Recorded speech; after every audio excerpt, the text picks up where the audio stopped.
shock the world because he is none other than the Shock Master! The Shock Master! I told you. Oh, God. Now, this doesn't need to be said, but Batman the Animated Series is one of the greatest cartoons of all time. It's a show that revolutionised the animation industry, and in my opinion, animation wouldn't be where it is today without this show. Hell, it was so good that it got a primetime spot in the evening in the US. Adults loved it just as much as kids did. So today, it's a bit of a change of pace because I'm going to be looking at an episode, or in this case, 2 episodes as it's a 2-parter, Robin's Reckoning. Well, it was either that or Schindler's List. Yeah, try and make light of that subject. But anyway, we're here to talk about Robin's Reckoning today, so let's get started. First off, the opening sequence is the best. The animation, the music, the Caped Crusader himself. It all just goes hand in hand. Yeah, it might be just a simple bank robbery, but you bring in a score by Danny Elfman, it lifts it up to another level.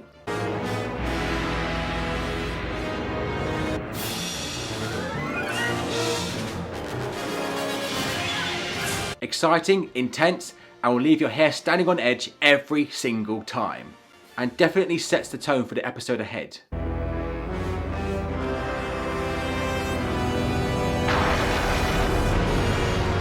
At that point, I'm done. I don't need to watch any more.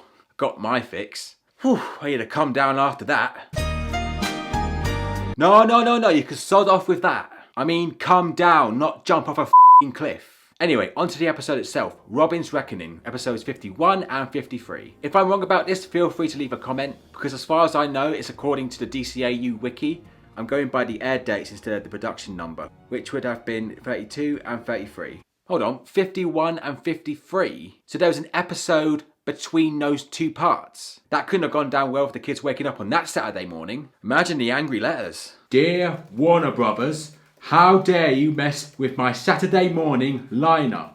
I have been waiting for this moment my entire life, and you ruined it for me. How can you sleep at night? Yours not faithfully, Bat fan forever.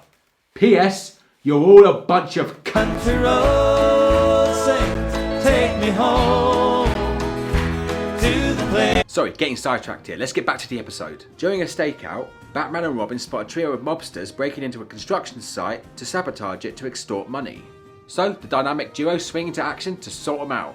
They manage to apprehend one of them and find out the name of the dirtbag they're working for, Billy Maron. In shock after hearing his name, Batman tells Robin to sit this one out and heads out to find Maron on his own. After Robin does some digging, he finds out Maron's real name, Tony Zuko, the man responsible for the death of his parents. Oh, bugger. So Robin goes after Zuko to avenge them. We also jump back and forth between 9 years ago and the present, when Dick was part of a circus acrobatic trio with his parents, the Flying Graysons, and when Bruce Wayne took him in after his parents were killed. So to me, splitting the story into 2 parts was the way to go. There is a lot to unpack here, so it can't be rushed. It's not just a Robin revenge tale, it's a Dick Grayson origin story. And both stories were told really well, although I would say there is a bit of an imbalance, about 55 to 45 on the origin side. But it doesn't bother me because Dick Grayson's origin is very interesting, and the present has enough time to do what it needs to do. One moment that stood out to me was in part 1, when Dick's parents died. You actually get to see Zuko tamper with the equipment and just walk out, and then it just happens.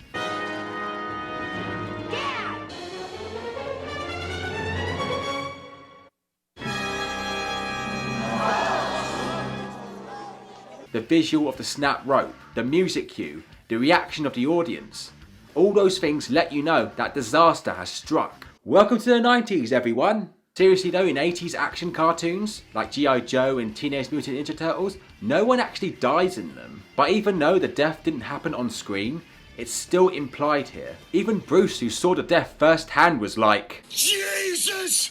After Bruce takes him in, you'd think his top priority is to make a grieving boy feel more at home. But nah, he's off doing Batman shit. Even Alfred calls him out on it. Because there's a little boy up there who's just aching for some of that attention. I'm doing this for him. I'm sure revenge can be deliciously sweet. However, at the moment, he needs a friend. Sir, in all honesty, you are being a neglectful twat. But to be fair, he's going after Zuko, even as far as disguising himself as a street gambler to get information. But this is great. It adds another layer to how far Bruce is willing to go to catch the criminals, but eventually he does start spending time with Dick. Your mom and dad? Does the hurt ever go away? I wish I could say yes. But it will get better in time. For you. That I promise. See, this is good character relationship building. Bruce has been through the same thing Dick has, and he wants to be there for him like Alfred was there for him. And as we go through the flashbacks, their connection gets stronger and their friendship blooms. But when it gets back to the present, that friendship is put to the test. I can understand why Batman wouldn't want Robin on this job, but it's not for the reasons you'd think. I'll get to that bit later. But Robin's anger to a point is justifiable. Robin has been waiting for this moment and Batman just says no. To him, that's betrayal in his eyes. And it might lead to Robin never listening to Batman again. Oh no, he's not gonna ace me out. Please, Master Dick, you must do as he says. Not this time, Alfred. Maybe not ever again. But then again, Alfred did give him chocolate cake. Seriously, feed me a slice of chocolate cake and I'll be happy as Larry. But then again, his parents were killed. Life is strange sometimes, you know? No shit. Anyway, this is where the episode ends and goes on to episode 52, Birds of a Feather. Oh yeah, they put an episode in between this. Or maybe Batman forgot what he was doing. Oh no, not you. Oh, wait a minute. I forgot I was doing something else. There's the Zuko guy and he killed these guys, and then there's this kid, and you know what? I'll get back to you on that. And you keep doing what you're doing, but leave the very bad thing to the last minute so I can fly in and save the day. Toodles. Anyway, let's keep moving. So the young boy Wonder goes after Zuko when he finds out he's about to leave town. And tell you what, he's just as smart as he is brave. He even took down a mug single-handedly. He does manage to find Zuko, but gets caught trying to call the fuzz. Batman tries to make the save, but Zuko gets away again by chucking Dick into a river, which leads to Dick lashing out at Batman. You had him! You let him go! You let him! Why? Why'd you do it? Why? I've got to give a lot of credit to young Dick Grayson's voice actor, Joey Simrin. He nails every single emotion Dick goes through. And at a young age, that's very impressive.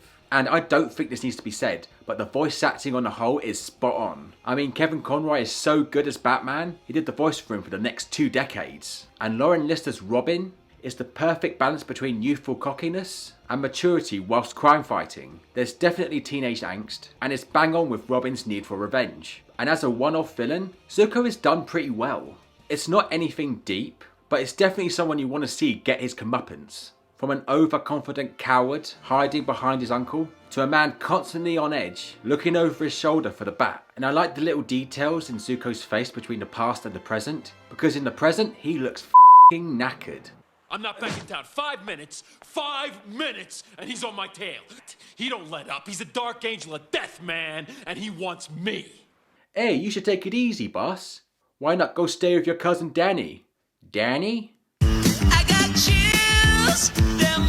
Nah, screw that. I'm not putting up with that boom shabba dabba shingalanga bullshit. But his paranoia actually pays off. He manages to get one over on the bat and injures him in the process. What's that?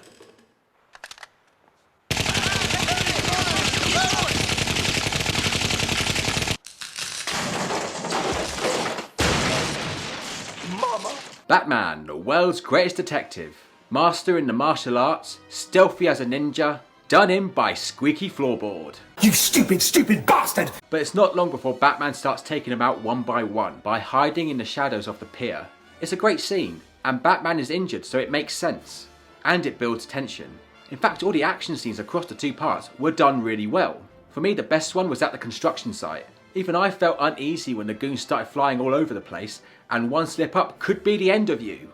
Batman's first attempt at Zuko was great because the lack of music builds atmosphere, and picks up again when Zuko tries to do a runner, and Batman tries to smash through his windscreen. A young Dick Grayson taking down a mugger shows great potential in the future, and Robin's motorcycle sequences are very exciting, especially as what is at stake here. All of it is well animated too, but I will say now watching it back it does feel a lot slower nowadays, but it doesn't bother me that much. Every kick, punch and throw feels like it has an impact. mostly thanks to great sound effects. That's another thing I love about this show, it's its use of sound. Some people don't like it and that's fine, that's totally understandable. But to me, it adds depth and immersion to the world. Whether it be the sound of the Batmobile. I'm working alone tonight. Hey, come on. I don't get to do this much since I started college. Or Batman firing his grappling gun, even if it's a bit loud and sounds too much like a gun going off. Robin arrives and finally gets his hands on Zuko. But before Robin can act out his revenge, the Dark Knight stops him. The scene is good, but Batman's mouth animation doesn't link up with the voice acting, so it just seems a bit off. Robin! Enough. You can't let your emotions get the best of you. And with that injured leg, he does look like a drunk guy stumbling around Croydon trying to look for a kebab shop. Now that I mention that, there are a few bits of dodgy animation in this episode. At the start of part 2, Robin does look a bit shaky riding his bike. I knew I tasted Robin that cake. And when Batman is fighting one of Zuko's goons, he kicks him flying but jumps to when he's slumped over a horse. Like they've missed a few frames of animation. In fact, there are a few other issues with the animation throughout the series. Why the f*** is Robin black and white here? Was the animator having a sad day? But it's not a constant issue, so I can look past that. The ending here is just perfect. When Batman reveals why he kept Robin out of this one. Zuko's taken so much, caused you so much pain. Couldn't stand the thought that he might take you, too. Again, Bruce has lost everything he's ever cared about. And this realization that Robin is not just a sidekick, or even a friend. He's family. And Robin's reaction just says it all really. Oh, I'm such a shit! And all that's left to say is... Come on, partner. It's been a long night.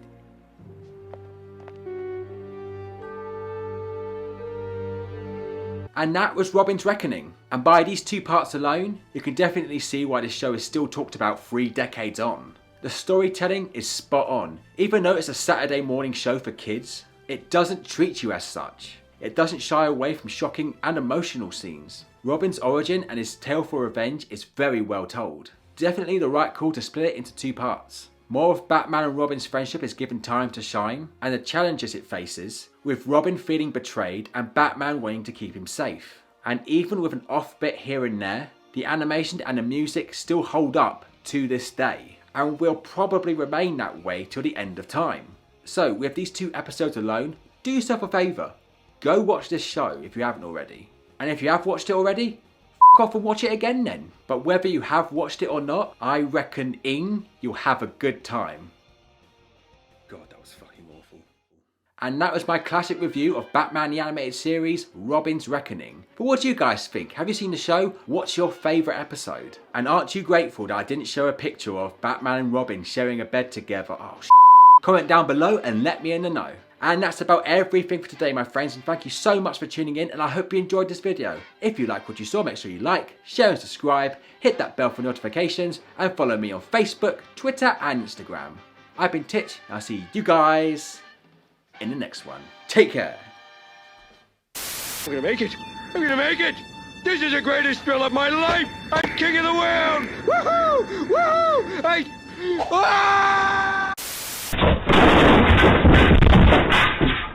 Hey, Ron. Hey, Billy. That hurt. I'm gonna see to it that you pay for what you've done. And do you know why? 'Cause you're a dick? No, because I hate you.